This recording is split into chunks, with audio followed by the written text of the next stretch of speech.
Hi friends, good evening. Welcome to my channel. మా ఇంటి దగ్గర గరికపాటి గారు వచ్చారనమాట. అంటే మాకు చాలా దగ్గర BHL వచ్చారు. అక్కడికి వెళ్ళాము చూడ్డానికి.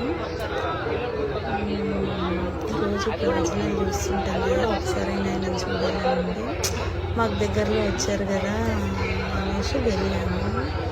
ఎంత జనం అంటే BHL వెంకటేశ్వర గుడి దగ్గర అన్నమాట. ఇది పక్కన చాలా ఫుల్ ట్రాఫిక్ అన్నమాట. అడుగు పెట్టడానికి రావట్లే, అడుగు తీయడానికి రావట్లేదు. గేట్ అయితే బంద్ చేశారు. అన్న ఫుల్ జనం ఉన్నారు. తొక్కి స్టార్ట్ అవుతుంది అన్నారు పోలీసులు. ఇంకా సరేలే అనేసి ఇంకా పక్కకి ఎట్లయినా చూడాలి అనేదితో కొంచెం ముందుకు వెళ్ళాను. ఇంకా ఫస్ట్ వచ్చిన వాళ్ళంతా లోపలికి వెళ్ళిపోయారన్నమాట. ఇంకెట్లయితేనేమండి అట్లా వంగి చూస్తుంటే అక్కడ వాలంటీర్ అనేది అనమాట. ఈ పక్క నుండి వెళ్ళమ్మా బయటకి, అక్కడ నుండి డోర్ల నుండి కనబడుతున్నాడు అని చెప్పారు. ఇంకా మొత్తానికి ఎట్లా ఒకట్లా జరుపుకొని వెళ్ళాను.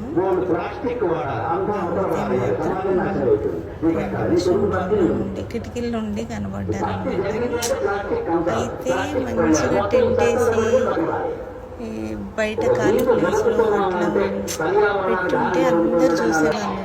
ఈ మధ్య ఎదురు కొద్దిగా కనబడుతున్నారు ఈ రూమ్లో నుండి. చూడండి, వైట్ డ్రెస్. ఇంకా మొత్తానికైతే చూసే దూరం నుండి ఇంకో ఇద్దరు పిల్లలు పట్టుకుని ఒక ఆవిడ వెళ్తుంది కదా, ఆ డోర్లోనే పెద్దగా ఒక ఆవిడ అడ్డు వచ్చింది. ఇప్పుడు మొత్తానికైతే చూసాము. అందరు చూడాలని వచ్చారు కదా, అంత దూరం నుండి ప్రవచనాలు వింటాము, చూడాలని వచ్చాము. లోపల కూర్చున్నారు. అది చిన్న హాల్ అనమాట. బయట పెట్టుంటే బాగుండేది అని అందరూ అదే ఫీల్ అయ్యారు. అక్కడైతే అందరు ఆంటీలు అందరూ అదే చెప్పుకుంటున్నారు అనమాట. నిజమే కదా, అవి కొంచెం మంచిగా ఉంటాయి వినడానికి. రోజు జరిగి చెప్తున్నారు. అందరూ ఇష్టపడతారు కాబట్టి చూడడానికి ఎంతమంది వచ్చినా చేసేది ఎక్కువ ఇంకా గేట్ పెట్టేసారు. తోని పెట్టలేదు. అట్లా కొంతమంది బయటకు వస్తే కొంతమంది పంపిస్తున్నారు అనమాట. ఈ ఖాళీ ప్లేస్లను పెట్టుకుంటే బాగుండేది. అందరికీ చూడాలని చేస్తాం. ఎట్లా ఒకట్లా లోపల నుండి అయితే కనబడ్డారు. అన్ని స్క్రీన్స్ పెట్టారు అక్కడక్కడ. కానీ అట్లా అంటే రోజు టీవీలలో చూస్తున్నాం కదా, స్క్రీన్లో చూసే పని అయితే డైరెక్ట్ చూద్దామని కదా చుట్టుపక్కల నుండి ఎక్కడెక్కడ నుండో వచ్చారు అందరూ. అది మాత్రం ఫీల్ అయ్యారు అందరూ.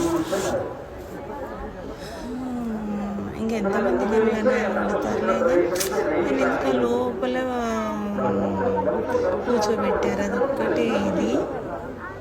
ఇంకందరూ అదే అనుకుంటున్నారు. ఇంకా రోజు టీవీలో చూస్తున్నాం కదా, ఈ స్క్రీన్లో చూడడానికి ఇంత దూరం నుండి వచ్చింది. అతను బయట కూర్చుంటే బాగుండేది అని. మరి సేఫ్టీ కోసం హాల్లో లోపల కూర్చోబెట్టారో ఏదో తెలీదు. కానీ మొత్తానికైతే ఇంకా కొంతమంది